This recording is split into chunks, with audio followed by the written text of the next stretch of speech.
Consider Camus' position on the suffering of life. And here I'll quote Camus, this will be relevant here in just a minute. A world that can be explained, even with bad reasons, is a familiar world. In a universe suddenly divested of illusion and light, man feels an alien as a stranger. His exile is without remedy. This divorce between man and his life is properly the feeling of absurdity, and it's the absurdity of life that creates the conditions for suicide. These pivotal thinkers are often challenged on the ground that they are too atheistic, or to put it more gently, that they do not fully consider the implications of existentialism in light of its religious overtones. Christian existentialists will argue if we consider the actual origin of the existential crisis, we get a clearer picture of alienation. One such thinker is Michael Farmer. He argues that David Cooper makes just this mistake in his reconstruction of existential philosophy. Farmer's position is Marx with a favorable view of religion. Farmer argues that we are alienated from God because Adam and Eve disobeyed God's commandment. We are alienated from nature because of the violence of our expulsion from paradise. And here it's important to note that Farmer will argue that environmentalism would not be necessary if we hadn't been cast out of Eden, which seems like a twist of the knife that's unnecessary. But he's right about violence. And this is something I don't think enough people know. If you read the biblical story of Adam and Eve, when they are sent out of Eden, God fashions for them clothing made from animal skin.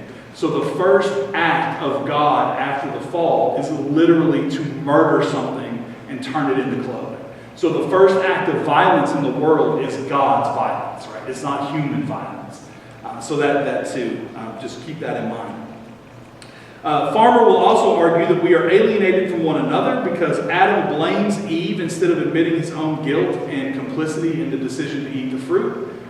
And finally, we are alienated from ourselves because eating the forbidden fruit makes us aware of and simultaneously ashamed of our bodies. And this is going to create the conditions for dualism, where most existential thinkers locate the problem of existentialism. This all seems wrong to me, because I don't think that we are reading the story correctly. What causes our alienation is not that we are separate from nature, but that we want to be separate from nature.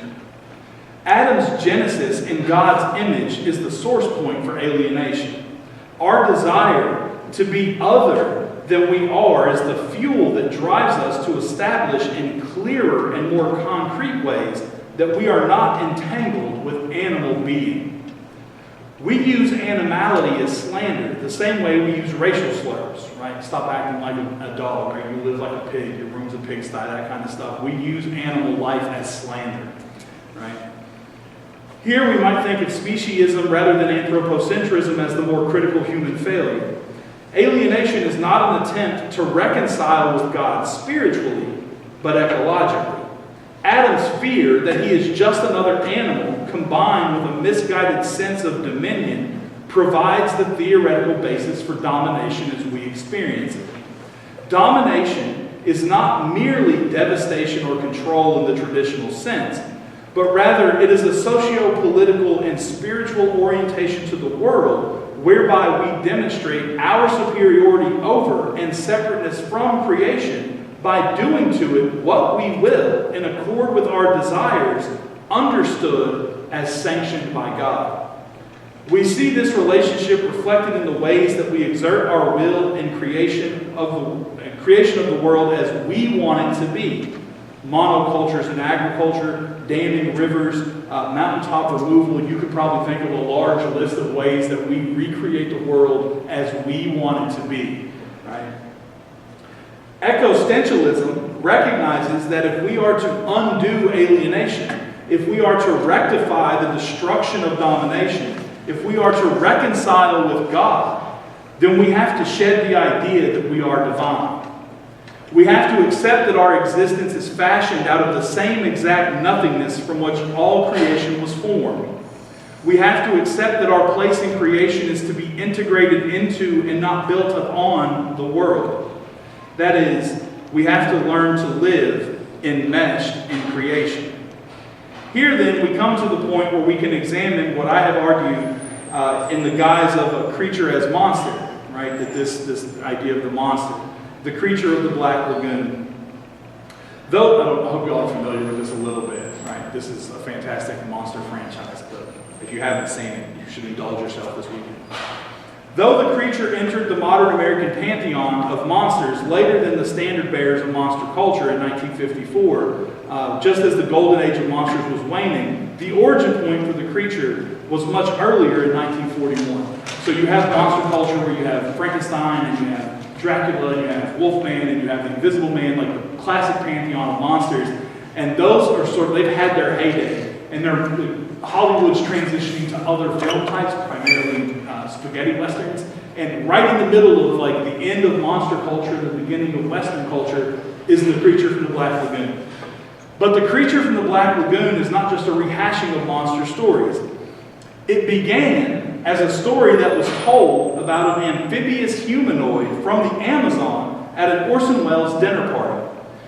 At that dinner party, a cinematographer from South America was telling some people about this amphibious humanoid creature that lives in the Amazon and occasionally steals a woman from a village. Right? That was in 1941. This story was told in the presence of future Creature of the Black Lagoon director William Allen, and he would inspire the creature experience as we know the creature. However, the creature that emerges onto the silver screen in 1954 is also influenced by these movie monsters precisely because they need to create a box office hit and tell the story of an Amazonian humanoid in a familiar vein. So they're going to use the traditional monster motif. You have a monster who falls for a human woman. The monster is discovered in its lustful machinations. It eventually gets captured by scientists. The scientists drag the creature back to civilization, and out of his element, the monster runs amok. Here, normally, the monster is killed, but seeing an opportunity for a sequel, they left the first movie open-ended, right?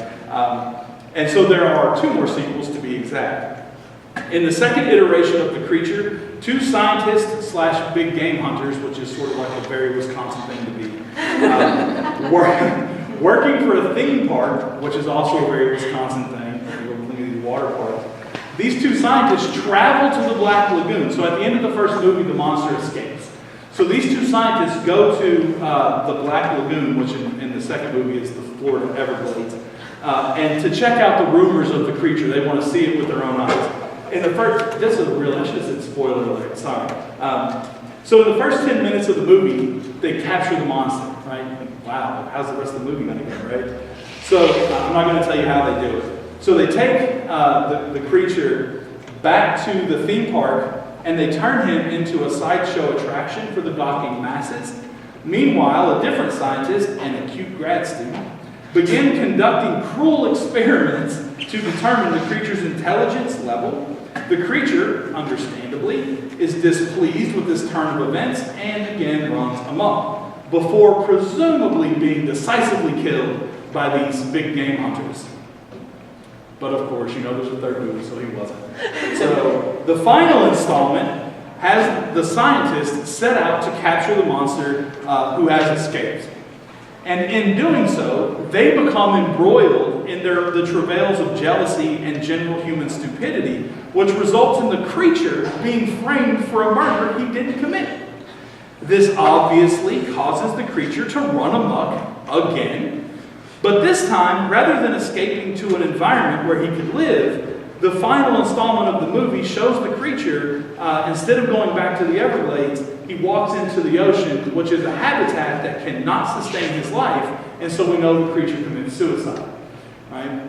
So if you just take that story of the creature over those 3 films, you have Heidegger and Sartre and Camus and Kierkegaard explaining how the creature, this creature as monster, experiences human culture. So let's do that really quick. Read The Creature from the Black Lagoon from the creature's perspective as a victim of human existential crisis, and you'll see the key themes of existentialism pop out. Again, these themes are better understood as ecostential, as I'm arguing here, but remember how these existentialists think about the condition of existence, especially human existence. So, join me in an imaginative experience. You are the creature from the Black Lagoon. You're swimming around your lagoon. You're not bothering much of anyone, save for the occasional villager.